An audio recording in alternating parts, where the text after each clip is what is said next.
Hi, I'm Leanne Ely. I'm a nutritionist, a New York Times best-selling author, and some people even say I'm a life coach. I started the Daily Dish Show to share my story, my truth, and my journey to vibrancy, and to inspire others to do the same. Because it's all about grit, perseverance, and finding a way despite the odds. It's about embracing the whole woman, not just the parts that are easy to love, and feeding her heart, mind, body, and soul. But I found that this isn't just my story, it's your story too. It's go time. This is the Daily Dish. So let's talk about avoidance versus acceptance, because they are very stark, and I think you'll see the whys behind the avoidance and the way and the path to acceptance, okay? Because you can't accept anything. That means yourself, your circumstances, your life, if you're living a life of avoidance. And, if you look at it, if you look at how you actively spend your time and how you actively sometimes avoid certain things, you can see that contrast really pop out, because acceptance really is a skill or a group of skills learned and applied into your life so that you can get better at something or be better at something or just become a better human, Nothing wrong with that, by the way. There's nothing. We all need to, I think, what if we all in this world said, hey, I want to be a better human? Can you imagine how things would change so dramatically? Wouldn't that be nice? But the thing is with acceptance, that's the difficulty, obviously, is that to accept means that you need to turn toward the pain instead of running away from it. And again, pain is translated and within the eyes of the observer and the eyes of the person who is experiencing whatever it is that they're avoiding. So what is it? Could it be? It could be actual pain. It could be actual, it could be, heartache kind of pain, or the pain of having to say something or confront someone. It doesn't matter. But the point is that avoidance is easy. And that's usually what we choose instead of acceptance, because acceptance is hard. And when we turn toward the pain, whatever it is, instead of running for it, we have other options in our lives. We open the doors, believe it or not. We expand the borders of our hearts, of our lives, of our friendship circle, of our understanding. It's incredible what happens when we decide to do the hard thing, when we make that decision. And avoidance is a default mechanism. We talked about that, last a couple of weeks ago when we talked about how procrastination is not because you're lazy. Procrastination is a coping mechanism, but we've got a lot of them. It's just procrastination is just one way that we avoid. It's just one way. So, and that, most of us don't even realize that we're doing it. We're kind of conditioned from a childhood or, a traumatic childhood or traumatic event or whatever, but we're all basically conditioned to avoid the hard stuff. And we don't even realize it. And that's the kicker, is that we don't even realize it until one day we do.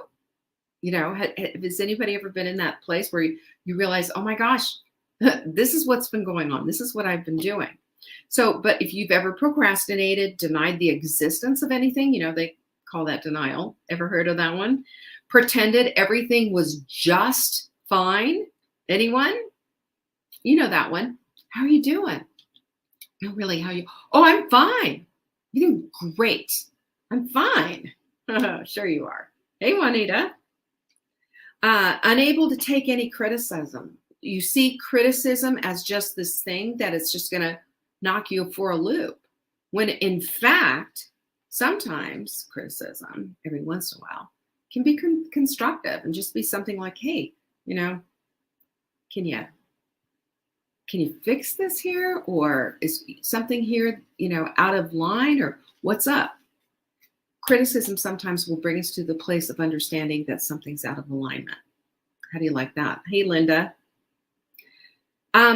If you've ever binged If you've ever done food, booze, alcohol, or well, alcohol, whatever, drugs of any kind, really, TV, games on your phone, that's all addiction stuff, y'all. And addiction's like the capital A avoidance addiction, because it keeps us from having to confront stuff that we're scared about. So why do we avoid stuff in the first place? What's the deal? Well, there's a variety of reasons. And remember what we discussed a few weeks ago, the whole idea of procrastination. But the thing about avoidance is, regardless of how you try to pull it off, regardless of whatever methodology you're going to use, it's never going to clear the decks, and it's never going to help you feel good. But we don't connect with that. Isn't that the funniest thing? It's the weirdest thing, because our intellect and our logic says, follow the bouncing ball. So yes, we do this. Yes, we do this. And then yes, we don't get to that final box. We don't get to check that box because we still feel like crap. Avoidance is never going to help us feel better. I think that's a good thing to contrast, because avoidance and acceptance has the same end game, right? The same end game of acceptance means that you've accepted the circumstances and you've confronted it and you've had to deal with it. Avoidance, if you decide not to avoid anymore, that means you have to accept, and that means that you're now going to deal with whatever it is that you need to deal with. Acceptance is going to give you the relief that you're looking for. Acceptance is going to give you the feeling of, okay, so finality, putting a period at the end of it, of making sure that things are done and said and whatever. You can't not go through your whole life without having acceptance be a part of it. Otherwise, there's a whole life that you're not living. That's the whole thing that I see. So why do we avoid in the first place, right? Why do we avoid? Number one, and if you're part of the Rising Tide, you've heard me yap about this, but flimsy goals. If you have flimsy goals, then you don't really have a sense of where you're going. And if you don't have a sense of where you're going, then you just feel kind of moorless, like just a ship lost at sea. And when your goals aren't well defined and not constrained by any kind of a timeline or way too far off in the future, you feel like there's no point. So that could be one of the reasons why. Flimsy goals. Number two is no connection to your future self. But if we don't have a connection to our future self, we don't know what she looks like, we're not even sure about who she is, that's sad. And our future self is, you don't want yourself today to be your future self tomorrow. Because listen, there's plenty, I hope, that you love about yourself. But we're always learning, we're always growing, we're always getting better. We're always becoming more. That is our purpose here on this earth, to become more. God didn't give us one talent, right? He didn't give us one. He gave us several, and we are to go out there and do something with it, right? So we have to connect to that future self in order to make that happen. And number three is overwhelm. We need to not only have a big picture analysis of what's up, but we also need to see the scope, because we see the scope of the big picture, but the hope is in breaking it down into smaller bits. Hear me on this. Until we have a big picture analysis, until we have the guts to look at, like, what's this all about? What is this going to mean for me? What am I going to have to do? Until we have that, then we aren't going to be in the place where we can break it down and make it tangible and make it smaller goals and make it something that we can do. So, for example, and I got a few of these gals that I'm counseling right now who are in my, one of my coaching programs, and they want to lose 100 pounds over the course of a year. Yes, you can do that in the course of a year, but you can't do it in 12 weeks. Maybe there's some crazy people out there that could do that, but I'm not going to say that that's a good way to do it at all. But 100 pounds in 12 weeks? No, but 20 pounds in 12 weeks? Doable. We can put that on the list. So do you see how we can chip away at a big goal, but we look at the big picture so that we can create the big, hairy, audacious goal, right, Lisa? Hi, by the way, and Denise and Marguerite. When we have that big, hairy, audacious goal, we don't let that overwhelm us. We simply look at the beast, we name it and say, oh, a BHAG. How can I chop that down into something that I can do in 12 weeks? What's my to-do list going to look like daily because of that big, hairy, audacious goal? Do you see how that all breaks down? Number 4 is indecisiveness. Oh my gosh. If you can't make a decision, well, then why make it at all, right? You could just default to no decision at all. But guess what? A non-decision is still a decision. We can't default and not make a decision and then just say, oh, well, here it is. That's like saying, well, I don't have to take responsibility for it because I didn't do that. Oh, that's not how it works. So it's still a decision. It's still a coping mechanism on your part, and you're still responsible for a non-decision. So keep that in mind, that if you feel indecisive and you generally go to the place of not making decisions, saying, oh, I'm sorry, I couldn't help it, I ran out of time, it's this, that, and the other thing, perhaps you're avoiding this decision for whatever reason. You've got to think. Number 5 is closely related. It's called task aversion. I can tell you perfectly, I can tell you about so many things where I've had to do this. From small things like, anyone here love cleaning toilets? Of course not. But we love having a clean toilet, don't we? Nobody wants to have the quality of a truck stop toilet in their homes. We want clean bathrooms, right? Well, that toilet's got to get scrubbed. Someone's got to do it. You either hire it done or you do it yourself. It's got to get done, though, and you got to have a clean toilet.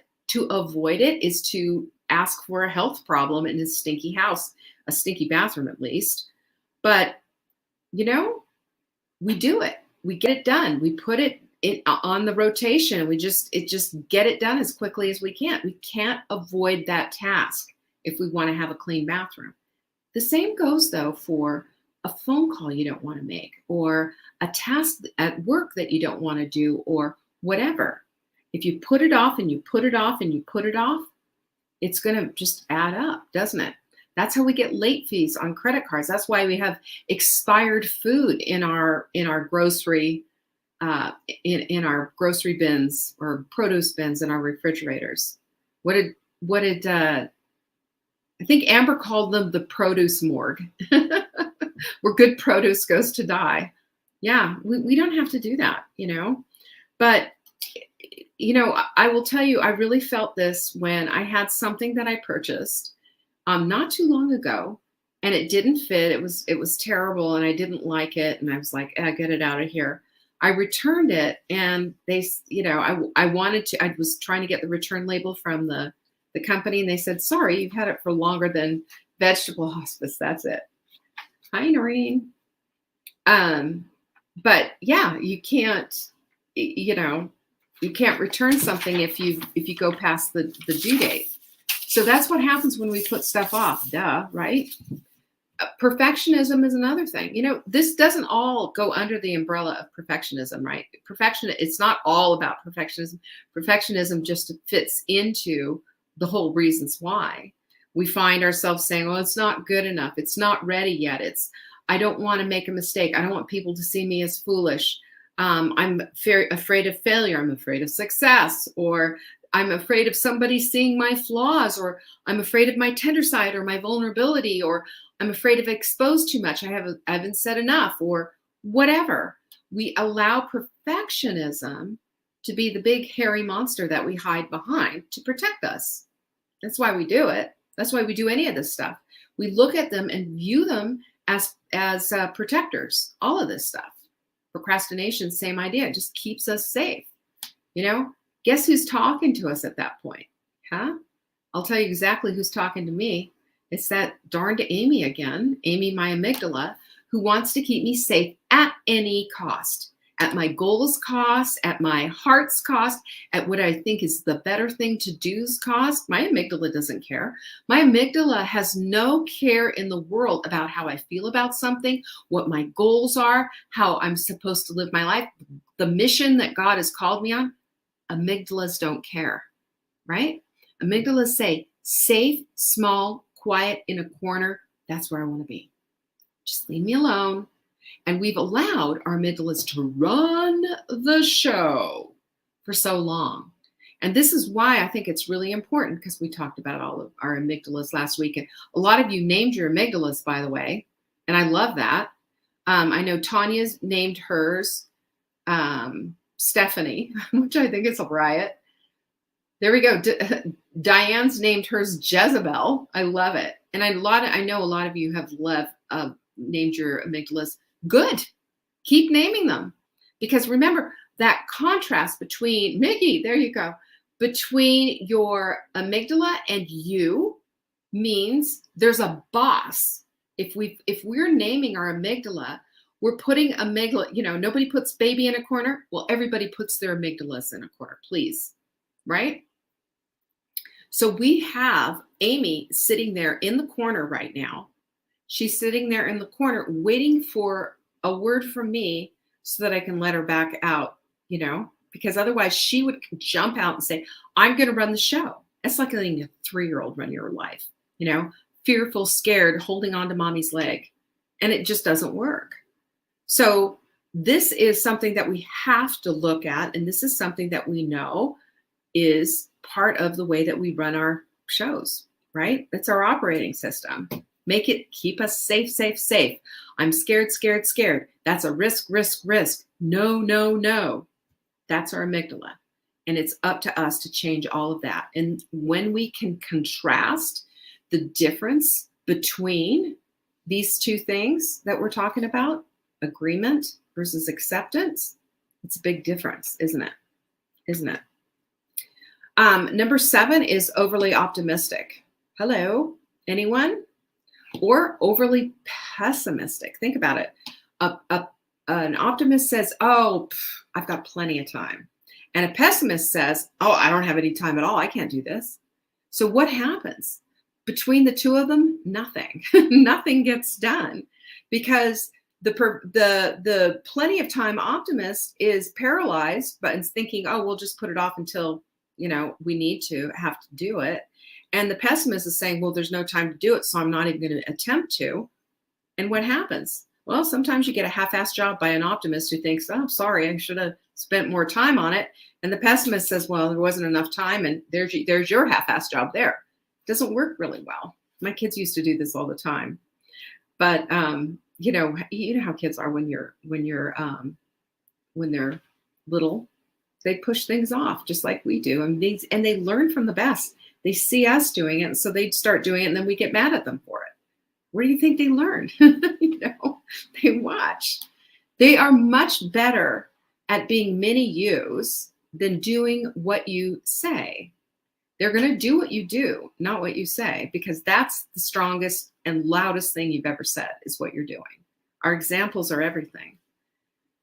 So a lack of motivation can fit in here. Yeah, you see that? Although motivation, as you recall, only comes a calling after we have a little action in there first. It has to be that way. And this is true when it comes to a disconnect, massively. When I was in college, I'll tell you exactly, I had an organic chemistry class. And I will tell you right now, I think I got a D-. I barely passed. I never studied for it. I attended class, and not all the time, but I never studied. Do you know why I never studied? I was looking at it and said, what kind of application is this? I want to be a writer. This has nothing to do with that. And honestly, if I had a vote in it and could reform colleges and what have you, a lot of that prerequisite stuff, come on, I'd get rid of so much of it. There's a college, I know I'm going off on a tangent. There's a college called Full Sail, if you've ever heard of it. And it's like I don't remember, it's like 2.5 years, and it's full time. It's full time, boom, like immersion type stuff. And they don't have any of this they might have some prerequisite. But I remember Caroline, my daughter, dated a guy who was going, who I think he was transferring to Full Sail or something. And I was fascinated reading about it online. And I thought, boy, more colleges should be like that. But there's a connection there. When we can connect well with what it is, we're more apt to do it. But when we disconnect from it, we're less apt to do it. And we just see, well, this has absolutely zero application on my life. And, organic chemistry has zero application on my life. Zero. So what do we do with all of this? What do we do with this information then? How do we make this better? So I've got 3 things for you. 3. It's pretty simple. We want to get clear of avoidance and recognize the avoidance patterns that we have in our lives, because we all have them, by the way. And we want to make a way for acceptance for the things, we just plain don't want to do and are putting off or whatever. So number 1 is we got to clean up the fuzzy goals. Now, this is my contrast. If I were to invite you over to my house, we have a fabulous hike to go you all the way up to the waterfalls and look down and all around. And I mean, unbelievably beautiful. Would you come to my house and show up in fuzzy slippers? Would you? Well, that's exactly what a fuzzy goal is. You don't walk out of the house with fuzzy slippers. You put on the appropriate foot gear that you need for the job that you're going to do. On Saturday night, Mark and I went to dinner at we have a little clubhouse here, and we went to dinner and listened to some music and had a wonderful time. But I'll tell you what, I wore high heels for the first time in forever, and I got all dressed up, and it was really fun. It's been a long, long time since I did that. And that was appropriate for Saturday night. It wouldn't have been appropriate that I showed up in my UGG boots, right? This is what acceptance is all about. Acceptance is appropriate. It's appropriate. Avoidance is inappropriate because it doesn't work out for your life. It hinders the things that you want in your life by avoiding stuff. So we've got to fix that and stop showing up for our lives in fuzzy slippers. We're not going to get anywhere very fast with fuzzy slippers, right? Lisa's giving it the boot, and Jane's got fuzzy slippers on.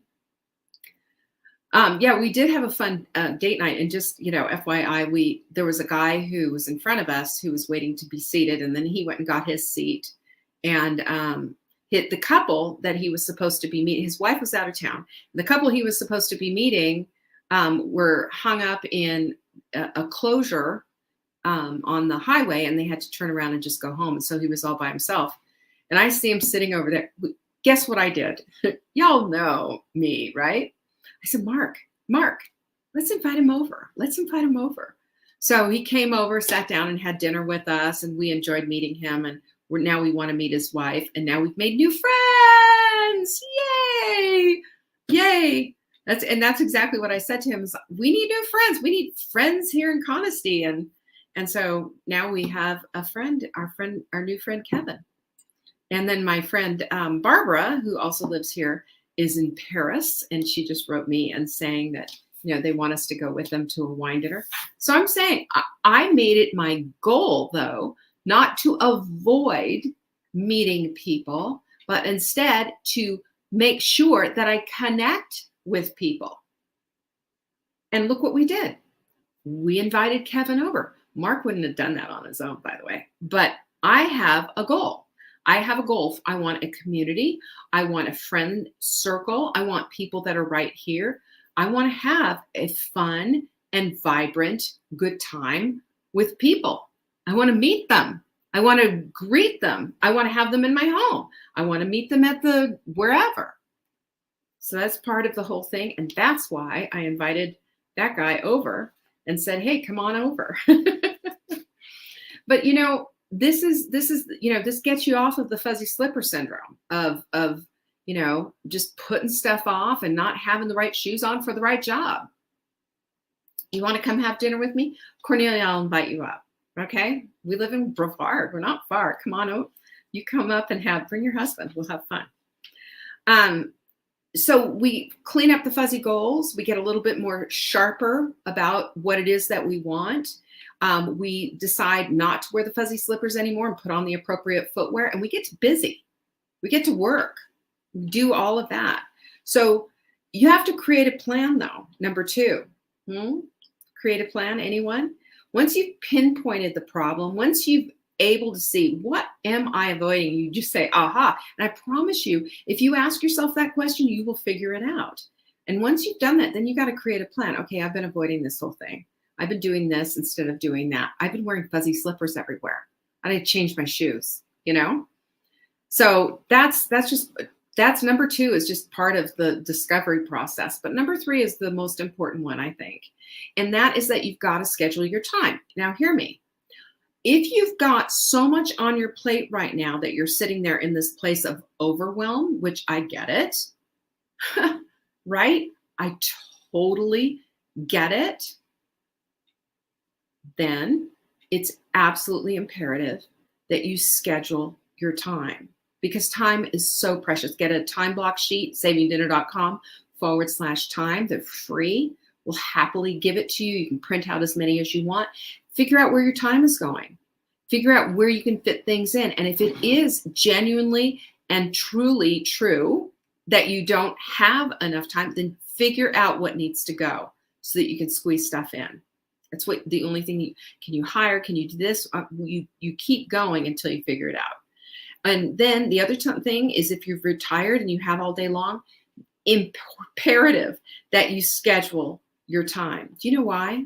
And I know this because in my coaching, I've coached women who are absolutely choking for lack of time. And I've also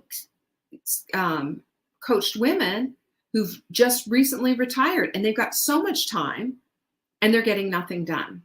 And why do you think that is? Why do you think that is?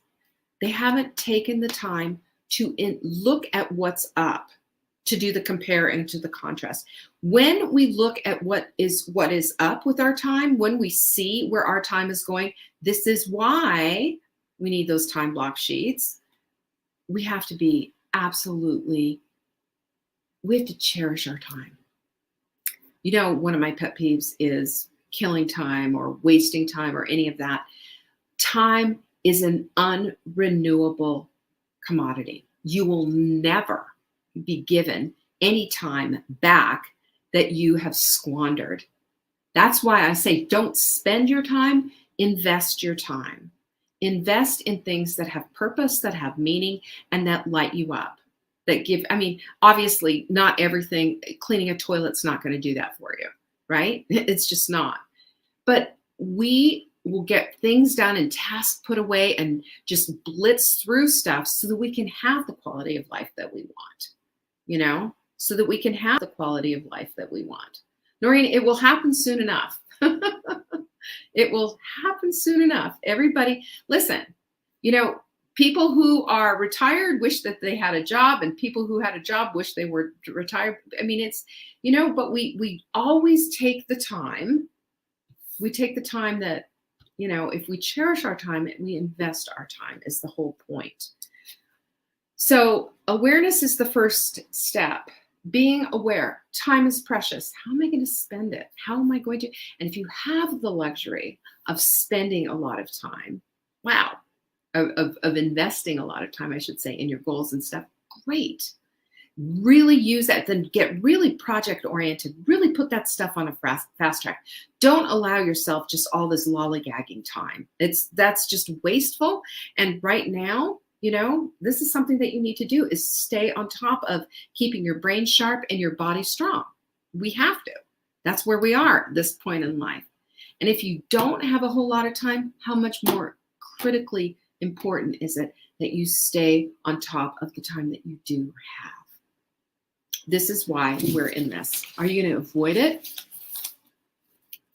The confrontational stuff that everybody has in their lives, or are you going to accept it and get on with it so you can invest wisely in your future? What about that? Anyway, that's everything that I have for you. I am so thankful that you show up here every week. Peace be with you. I so appreciate you. Thank you for joining me today. You can find me on TikTok for daily tips to help support your most vibrant life. And remember, you are the author of your own story. Until next time.